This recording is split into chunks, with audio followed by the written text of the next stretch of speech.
আসসালামু আলাইকুম international news বাংলায় আপনাদের স্বাগতম। শুরুতে থাকছে শিরোনাম। চীনকে আসল হুমকি বল তাইওয়ান। ইরানে হামলার প্রস্তুতি নিচ্ছে যুক্তরাষ্ট্র।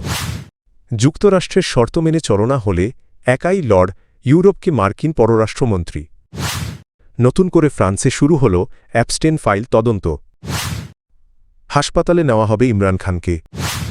মিউনিখ নিরাপত্তা সম্মেলনের পর চীনকে আঞ্চলিক নিরাপত্তার জন্য প্রধান হুমকি হিসেবে আখ্যা দিয়েছে তাইওয়ান। তাইওয়ানের পররাষ্ট্রমন্ত্রী লিন চিয়া-লাং এক বিবৃতিতে বলেন, চীন জাতিসংঘ সনদের প্রতি শ্রদ্ধার কথা বললেও বাস্তবে তাইওয়ানের চারপাশে সামরিক তৎপরতা বাড়িয়ে সেই সনদেরই লঙ্ঘন করছে। তিনি দাবি করেন, তাইওয়ানের সার্বভৌমত্ব কখনোই চীনের অংশ ছিল না। এর আগে জার্মানিতে অনুষ্ঠিত মিউনিখ নিরাপত্তা সম্মেলন চীনের পররাষ্ট্রমন্ত্রী ওয়াং ই বলেন, কিছু দেশ তাইওয়ানকে চীন থেকে আলাদা করার চেষ্টা করছে, যা আঞ্চলিক উত্তেজনা বাড়াচ্ছে।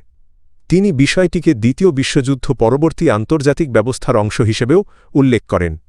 উল্লেখ্য, এবারের মিউনিখ নিরাপত্তা সম্মেলনে বিশ্বের ৬০টির বেশি দেশের নেতা ও প্রায় ১০০ জন মন্ত্রী অংশ নিলেও তাইওয়ানের কোনো শীর্ষ কর্মকর্তা আমন্ত্রণ পাননি।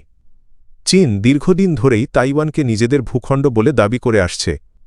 গত ডিসেম্বরে বেইজিং জাস্টিস মিশন ২০২৫ নামে তাইওয়ানের আশপাশে বড় আকারের সামরিক মহড়া চালায়। অন্যদিকে তাইওয়ানের অবস্থান হল দ্বিতীয় বিশ্বযুদ্ধের পর দ্বীপটির সার্বভৌমত্ব পিপলস রিপাবলিক অব চায়না র কাছে নয়, বরং রিপাবলিক অব চায়না র কাছেই ন্যস্ত ছিল। এই পরস্পর বিরোধী অবস্থানই তাইওয়ান চীন সম্পর্ককে আরও জটিল করে তুলছে। ইরানে কয়েক সপ্তাহব্যাপী সম্ভাব্য সামরিক অভিযান চালানোর প্রস্তুতি নিচ্ছে যুক্তরাষ্ট্রের সামরিক বাহিনী। বিষয়টি সম্পর্কে অবগত দুই মার্কিন কর্মকর্তার বরাতে এ তথ্য জানিয়েছে বার্তা সংস্থা রয়টার্স। প্রতিবেদনে বলা হয়, প্রেসিডেন্ট ডোনাল্ড ট্রাম্প নির্দেশ দিলেই অভিযান শুরু হতে পারে।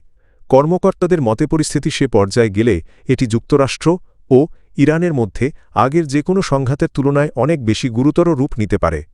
পরিকল্পনাটি সংবেদনশীল হওয়ায় কর্মকর্তারা নাম প্রকাশ করেননি।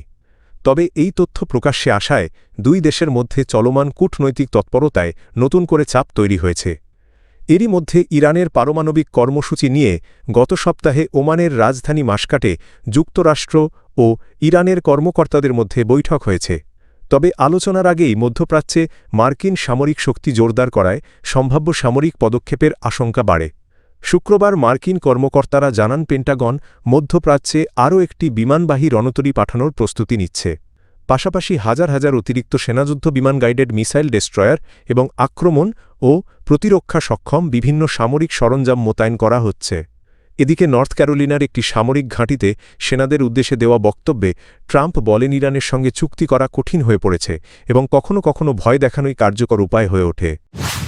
মিউনিখ নিরাপত্তা সম্মেলনে ইউরোপীয় দেশগুলোর প্রতি কঠোর বার্তা দিয়েছেন মার্কিন পররাষ্ট্রমন্ত্রী মার্কো রুবিও। বিশ্লেষকদের মতে কূটনৈতিক ভাষায় দেওয়া হলেও তার বক্তব্যে ছিল স্পষ্ট হুঁশিয়ারি। শনিবার ভ্যালেন্টাইন্স ডে উপলক্ষে দেওয়া ভাষণে রুবিও যুক্তরাষ্ট্র ও ইউরোপের সম্পর্ককে ঘনিষ্ঠ ও ঐতিহাসিক অংশীদারিত্ব হিসেবে বর্ণনা করেন। তবে তিনি স্পষ্ট করে বলেন, এই সম্পর্ক টিকিয়ে রাখতে হলে ইউরোপকে নিজেদের নীতি ও মূল্যবোধে পরিবর্তন আনতে হবে। রুবিও জানান, যুক্তরাষ্ট্র এমন ইউরোপের সঙ্গেই অংশীদারিত্ব বজায় রাখতে আগ্রহী, যারা খ্রিস্টীয় মূল্যবোধ রক্ষা করবে, সীমান্ত নিরাপত্তাকে অগ্রাধিকার দেবে এবং বর্তমান জলবায়ু ও উদার রাজনৈতিক নীতির পুনর্মূল্যায়ন করবে। তার বক্তব্য সম্মেলনে উপস্থিত ইউরোপীয় মধ্যপন্থী নেতাদের জন্য অস্বস্তিকর পরিস্থিতি তৈরি করে। সম্মেলনের আয়োজকেরা আগেই সতর্ক করেছিলেন, বিশ্ব এখন ধ্বংসাত্মক রাজনীতির এক নতুন যুগে প্রবেশ করছে। রুবিওর বক্তব্য সেই বাস্তবতারই প্রতিফলন বলে মনে করছেন পর্যবেক্ষকরা। এর আগে জার্মান চ্যান্সেলর ফ্রিডরিখ মার্জ এবং ফরাসি প্রেসিডেন্ট ইম্যানুয়েল ম্যাক্রো ইউরোপের সার্বভৌমত্ব ও গণতান্ত্রিক স্বাধীনতার গুরুত্ব তুলে ধরলেও রুবিও তার বক্তব্যে যুক্তরাষ্ট্রের জাতীয় নিরাপত্তা কৌশলকেই অগ্রাধিকার দেন। জেফ্রি অ্যাপস্টেন সংক্রান্ত নতুন নথি প্রকাশের পর ফ্রান্সে আবারও তদন্ত শুরু করেছে দেশটির কর্তৃপক্ষ। সম্প্রতি প্রকাশিত অপ্রকাশিত গোপন নথিতে কিছু ফরাসি নাগরিক ও প্রভাবশালী ব্যক্তির নাম উঠে আসায় এই সিদ্ধান্ত নেওয়া হয়েছে। ফরাসি প্রসিকিউটররা এখন খতিয়ে দেখছেন ফ্রান্সের ভূখণ্ডে কোনো অপ্রাপ্তবয়স্কের ওপর যৌন নির্যাতন বা পাচারের ঘটনা ঘটেছিল কিনা। ফোর্বসের প্রতিবেদনে বলা হয়েছে, নতুন তথ্যগুলো অ্যাপস্টেইনের যৌন পাচার চক্রের আন্তর্জাতিক বিস্তারের দিকটি নতুন করে সামনে এনেছে। উল্লেখ্য 2019 সালে অ্যাবস্টেইনের মৃত্যুর পরও ফ্রান্সে একটি তদন্ত শুরু হয়েছিল। সে সময় তার ঘনিষ্ঠ সহযোগী জঁ-লুক ব্রুনেলের ভূমিকা নিয়ে অনুসন্ধান হয়। ব্রুনেলও পরে কারাগারে থাকা অবস্থায় মারা যান। তবে সর্বশেষ প্রকাশিত নথিগুলো তদন্তে নতুন মাত্রা যোগ করেছে বলে মনে করছেন সংশ্লিষ্ট কর্মকর্তারা।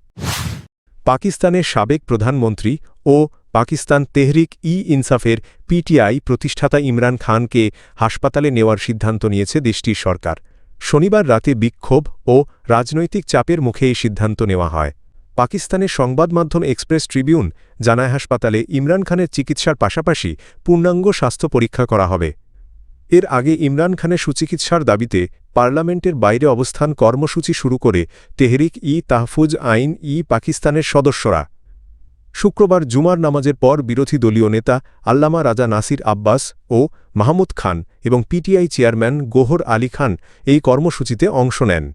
একই সঙ্গে খাইবার পাখতুনখাওয়ার মুখ্যমন্ত্রীও কেপি হাউজে অবস্থান কর্মসূচি চালিয়ে যান। সরকারের এই সিদ্ধান্তকে চলমান রাজনৈতিক চাপ ও ইমরান খানের শারীরিক অবস্থা ঘিরে উদ্বেগের প্রতিফলন হিসেবে দেখছেন বিশ্লেষকরা।